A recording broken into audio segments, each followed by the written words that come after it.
So we've come to the Stephen and Jill Bullock Award for 2022. Just let me remind you what the award is about. So the late Stephen Bullock was director of the Trust from 1989 to 2001, and in 2007 he and his wife Jill instigated the Stephen and Jill Bullock Award. The award, and we're now in our 16th year, seeks to identify scholars who have best demonstrated a change in outlook and activity stimulated by their Nuffield experience. The award winner is the candidate who, in the view of the judges, demonstrates the most successful application of the experience he or she has gained. The judges take a broad view of success. It may include a business change or development and innovation. It may come from activities in marketing, technology, environmental issues, farmer cooperation, political activity. So before we come to this year's, it's my great pleasure to introduce you to Caroline Millar, who won it last year, and she's going to give you a bit about what she does and what she did and why she won it. So Caroline, over to you.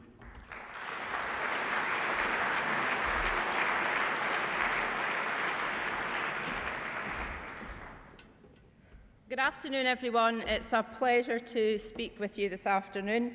Thanks, Stephen, for your introduction. So I'm Caroline Millar. I'm from Angus in Scotland, and I did my Nuffield Scholarship on selling the farm experience back in 2012. And I'm really grateful to Nuffield Farming Scholarships Trust and my sponsor, Royal Highland Agricultural Society, who have continued to support me, not just through my Nuffield, but over the last 9 or 10 years in everything that I've done. I was amazed to win the Bullock Award last year.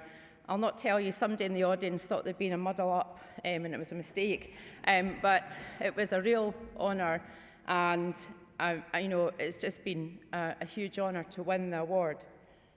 I think doing a Nuffield Scholarship opens a lot of doors for people, and it's up to you whether you want to go through those doors and take the opportunities that are presented to you. And even if you find a closed door, I would say it's much easier to knock on that door when you've got a Nuffield Scholarship behind you. You've not just got the research that you've done, the new knowledge, but you've got the confidence, the network, all the people behind you that will help you get that door opened and let you go through it. And it's great to see you all here today, but as we've heard this morning, there's a lot of people who maybe do a Nuffield Scholarship and we don't see them again. And maybe they've got their own reasons for kind of going back to their own business. But I think they're hugely missing out, because I would honestly say that the benefit to me for doing a Nuffield Scholarship is as much about what I'm going to show you in the network and all the support I've had over the last 9 or 10 years as it was during the first 2 years. So people sitting in the audience doing a scholarship today, remain engaged and make sure you walk through those doors that's going to open as a result of your scholarship. The Nuffield Business Group. So about over 5 years ago, I'm not sure exactly what conference it was, there was a sign-up saying, do you want to join a business group? And I went along and put my name down, and the business group is really for people that don't fall into a category of dairy or poultry or whatever, and it's for entrepreneurs. There's a real mixture of people in our group, and I would say joining this business group has been hugely fundamental to the success in my business and all the things I've done. And they're a phenomenal group, and they came to visit us on our farm this year. We had them for 3 days. They ate and drank me out of house and home. This is one of the reasonable photographs. There was a hot tub party, which I'm not going to show you the pictures, but if anybody wants to buy me a drink tonight, I can show you all the pictures from the hot tub party. But we'll come on to it in a minute, but these people here helped me put a bid in and be successful in buying a farm last year, which was one of my big life ambitions. And there's about 5 or 6 people who worked on the business plan with me. And there's no way I would have got the money. There's no way they would have lent to me had I not had all the tips and knowledge from the business group. And a big shout out to Matt Swain, who is our leader and facilitator. He is phenomenal. He runs 3 business groups, and the work that he does to support us is outstanding. Also, the Scottish Network. They're a great community, really engaged, and I seem to have hosted both of them this summer. So it was a pleasure to have the Scottish group there. And again, this network of people, so it's like a network within networks.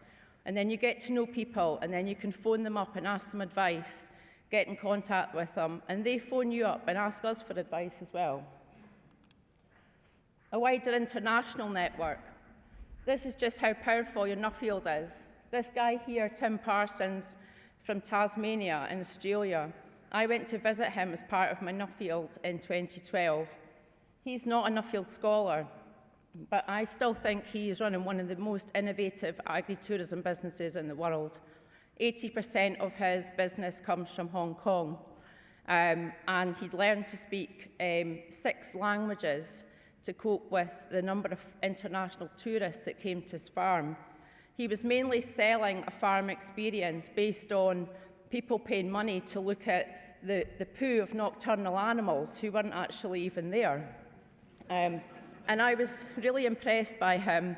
And then I met him two months ago at the World Agritourism Conference in Vermont, where he was speaking alongside me. And it was fantastic. And that's how it shows you what a small world it is.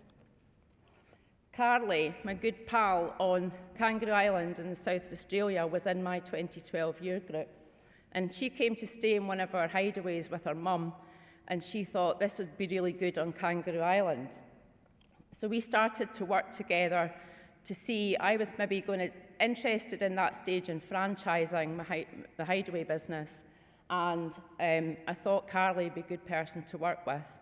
So it was a terrible chore, but I went out to South Australia for a few weeks and worked with Carly on our business plan.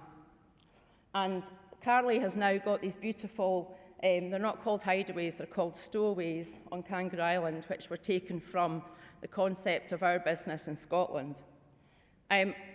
What that taught me was I didn't want to franchise my business because I'm a total control freak. And Carly is absolutely amazing, has really high standards, but she said, I'll just give the folk in the stowaway their own chlorine granules and they can test the hot tub themselves. At which point I thought, I don't really want somebody, dying of hot tub chlorine inhalation or something. So I thought, franchising is not for me. I want to be able to sort of manage the guest experience. So sometimes you need to try things to know you don't want to do them. The top left-hand corner there is the international network of agritourism leaders from throughout the world, many of whom I met on my Nuffield. And we've now formed a network together, and there's a new international body for agritourism currently being developed. And we have, the Scottish Government want to bring the International Agritourism Conference to Scotland. And they've just put me in charge of the selection process, so that's great news. So my topic was on selling the farm experience, which is agritourism. It's farm retail, it's coming to visit a farm for a day or an overnight stay. And I've been working on this since 2008 with some other leaders in our sector. But what my Nuffield Scholarship did was I did 5 weeks in Tuscany, which was obviously another real heartache. But when I was in Tuscany doing my Nuffield Scholarship, I learned that the Italian market at that stage was 1.2 billion euros, only from farm accommodation, not farm retail. And I've used that statistic to show the potential for rural development in Scotland at home. And there's also huge potential for the UK. There's already really amazing businesses throughout the UK involved in agritourism. The next step of what I want to do is support people in England, Wales, Northern Ireland and Ireland to get a network set up like what we've managed to do in Scotland. So I really use my Nuffield Scholarship to talk to people who had no idea about Nuffield, but it just sounds good. I've done global research, and I've got a Nuffield Scholarship. They've no idea, these MSPs and MPs, really what that is, but it sounds good. So I've kind of really just talked about my Nuffield Scholarship, and last year we got agritourism into the Green and the Scottish National Party manifesto for government, and we got it into the programme for government in Scotland. And we launched our strategy, which was a public-private sector initiative last year, and in 2 weeks' time there'll be an implementation group announced, which I'm co-chairing with Marie Goujon, the Cabinet Secretary for Agriculture. So this is all as a result of my Nuffield. We just went to I went to speak at the World Agritourism Conference out in Vermont with Kay, who's here today. I think the Spice Girls are looking quite well for their age. But this is 7 female farmers from Scotland. We did ask men to go, but nobody wanted to go with us. So there, there wasn't anybody else from any other part of the UK here. So my next mission is to get other parts of the UK engaged at an international level. My consultancy business, I've run a freelance sort of consultancy helping farmers diversify since 2007. Again, the knowledge on my Nuffield really helped that. I managed to bid for and deliver 4 of Scotland's agritourism monitor farms. I've also been doing some international work. I did a big project in Canada and got to go out there, and that's been fantastic, all driven by the knowledge from my Nuffield. Our own Hideaway business, we opened in 2005, before my Nuffield in 2012, but we started with this little bothy here, and this is one of our properties. And then we built and designed these new eco houses, which are designed for solar passive gain. They're well insulated, they're powered off air source heat pumps. We've also got a small wind turbine on the farm, so quite sustainable, but 5-star.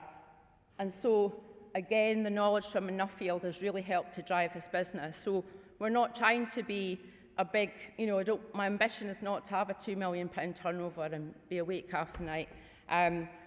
We're just trying to get as much return on capital as we can out of what we've got, drive up occupancy rates and drive up the rates.